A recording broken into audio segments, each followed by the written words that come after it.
by pit latrines. Cisterns were filled with chimney soot.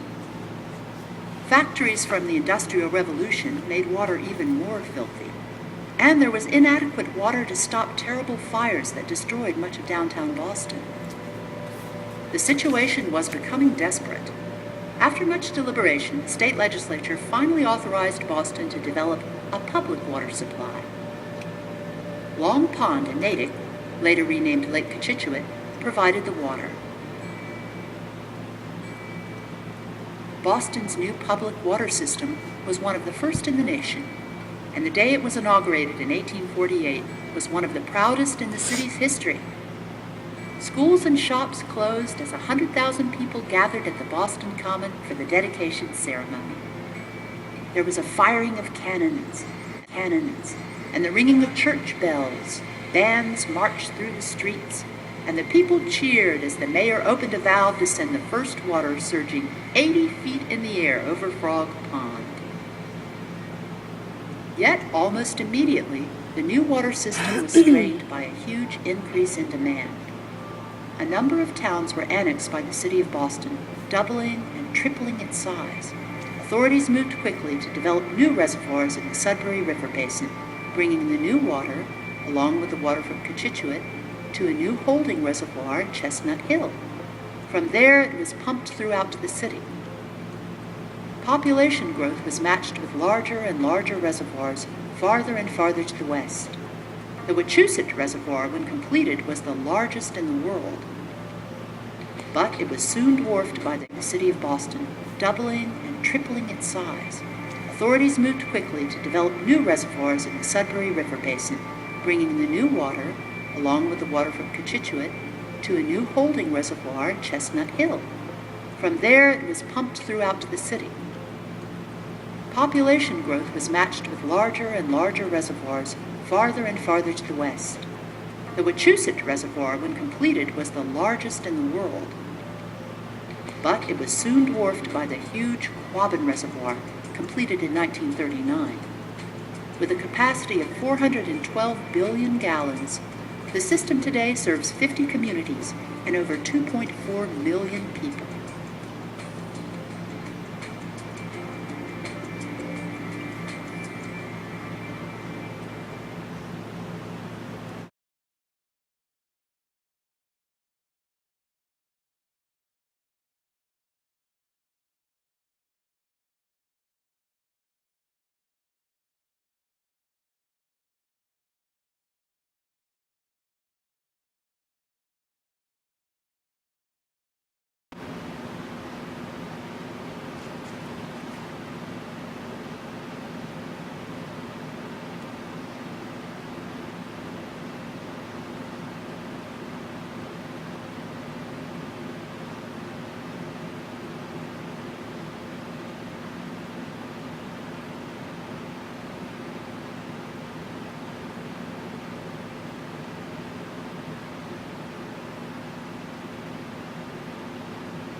Ain't nobody give a shit.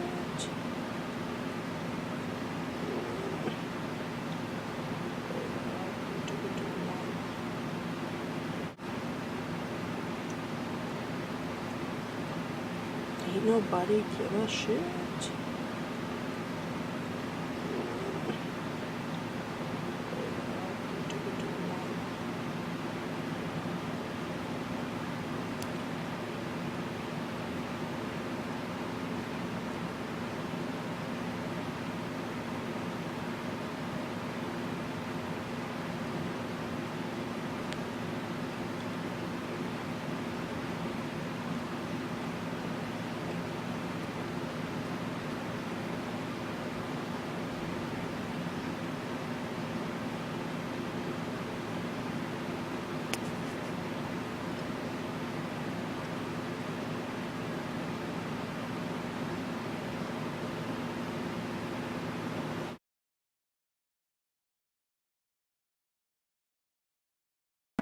Ladies, We are honored to welcome at our facility so distinguished guests, truly the cream of Boston society. Please allow me to introduce myself. I am Desmond Fitzgerald, the first supervising engineer here at the High Service Pumping Station at Chestnut Hill. This marvelous facility. Well, ladies and gentlemen, you must forgive me for sounding like a proud father, for that would not be far from the truth. It is now 1908, and for 20 years now, I have watched this station grow into the most advanced water facility in the nation. The reservoir and pumping station here at Chestnut Hill are now the hub of a water system that produces over 100 million gallons a day. And it now includes the largest, was not so very long ago, that having fresh water piped into one's home was No. There was like another one called That's right. Worcestershire It was the privilege of only the very wealthy. I remember when I was first married, recorded for my a friend. delicate young bride. Yet I had to walk several times a day to the well pump 4 blocks from the house, carrying 5 gallons of water on my back. Can you imagine? And was there no one to help you? Your husband? My husband. That lazy lump never lifted a finger to help me. That kid looks so Shameful scared. indeed. I'm sure you ladies here in attendance are more aware than anyone of the benefits of progress. These pumps and pipes do more than any man can do to make your lives easier. Yes, and because of all these pipes and pumps, now I have to take a bath every week. I wouldn't call that progress. I wouldn't call that progress. My dear boy, you may not yet appreciate the importance of plentiful clean water, but your parents do. When they were children your age, they were in severe danger of the cholera and typhoid fever, terrible diseases that were carried by impure water. During those terrible outbreaks, there were many thousands of little boys and girls who died. And that is why this station has been equipped with an advanced water testing facility. Why, here's Mr. Whipple, our biologist. How goes your work, Mr. Whipple? Very well, Mr. Fitzgerald. I've just now come in from taking samples in the reservoir. Last week I noticed slightly higher levels of bacteria. Not harmful in small amounts, really, but I want to keep an eye on it. Better safe than sorry. Very good, Mr. Well, most cities in our country are willing to take any water they can find, treating it with various chemical agents in order to render it drinkable. Or so they imagine. But here in Boston, the planners of our system have considered it of great importance to find water in its pure and natural state. Many miles away in the countryside, if necessary. Mr. Alston, is it not?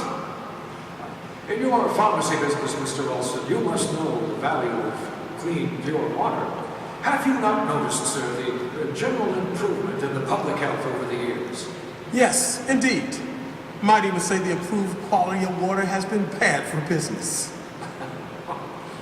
To bring this bounty to our taps has required the utmost ingenuity. First, an underground aqueduct from a lake in Cochituate that brought 10 million gallons a day.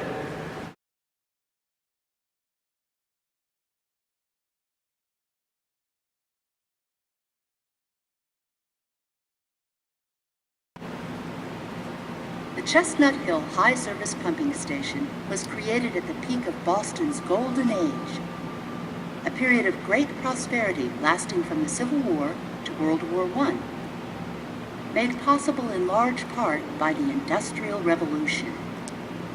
Civic leaders wanted to invest their fortunes in highly stylized architecture reflecting European influences, civic pride, and a desire to raise the standards of the country's artistic sensibility.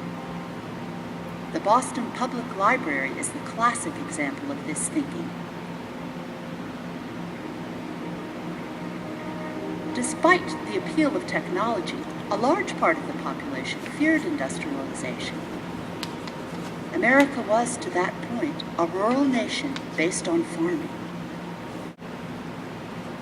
The Chestnut Hill High Service Pumping Station was created at the peak of Boston's golden age, a period of great prosperity lasting from the Civil War to World War I, made possible in large part by the Industrial Revolution. Civic leaders wanted to invest their fortunes in highly stylized architecture reflecting European influences, civic pride, and a desire to raise the standards of the country's artistic sensibility. The Boston Public Library is the classic example of this thinking. Despite the appeal of technology, a large part of the population feared industrialization. America was, to that point, a rural nation based on farming. Grew out of the fear of technology and a desire to return to nature. Famous practitioners included Nathaniel Hawthorne, Henry David Thoreau, Ralph Waldo Emerson, and Bronson Alcott. Many transcendentalists believed that technology had taken over society and was dangerous to the moral spirit. As a result, any opportunity to reintroduce nature was welcomed.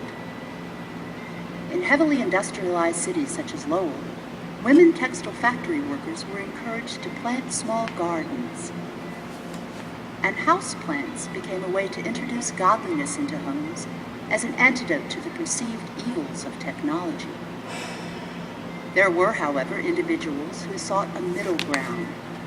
The Chestnut Hill High Pumping Station was a good example of this modified landscape. The curved archways over windows and doors, high tower, banding of the dark sandstone to the light granite, and the horizontal massing of the building sections are all classic features of the Romanesque style, first popularized by Boston architect H. H. Richardson in a series of prominent library buildings. Arthur Vinewood adapted this style in his design for the pumping station. Only the huge chimney suggests this is an engineering site rather than a church, library, or European-style country estate. The Beaux-Arts classic style of the low service station was created in contrast to the adjacent Victorian high service station.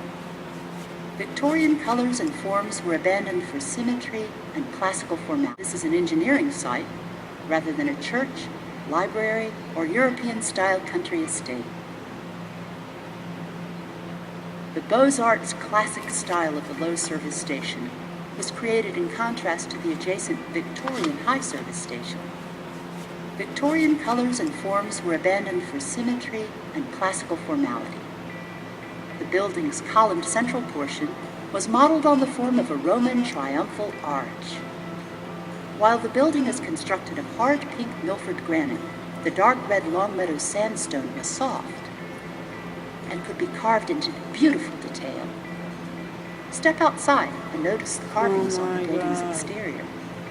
Note the subtle differences between the main part of the building and the extension housing the Alice engine.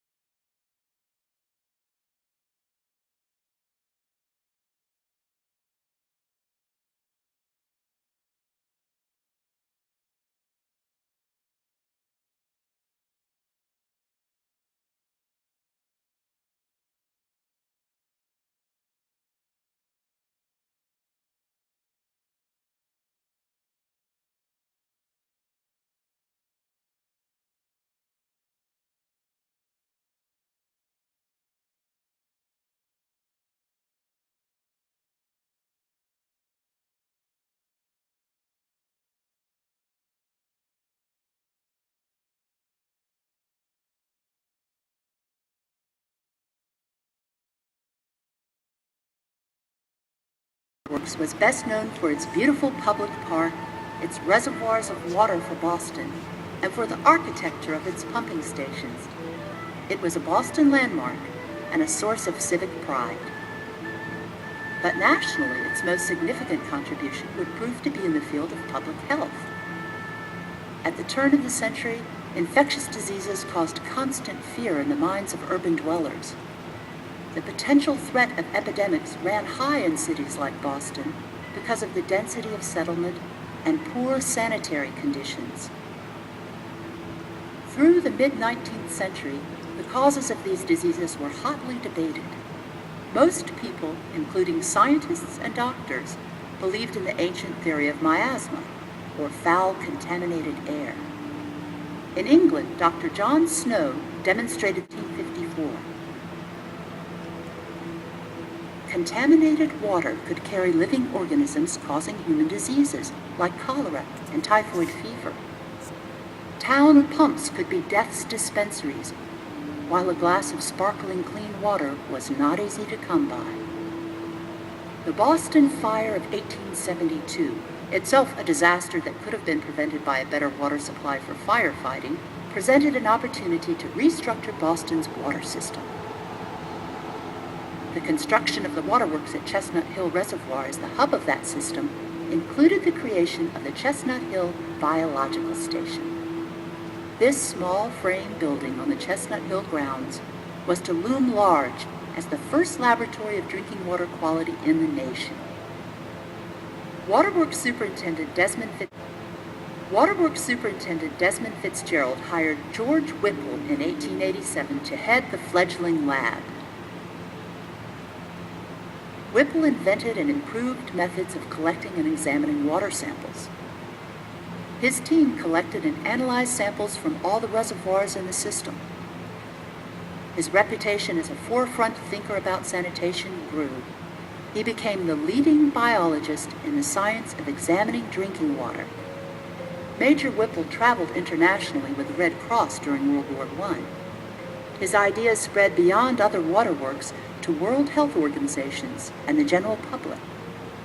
The Chestnut Hill Biological Laboratory building may be gone, but its impact on public health and the science of drinking water still stands.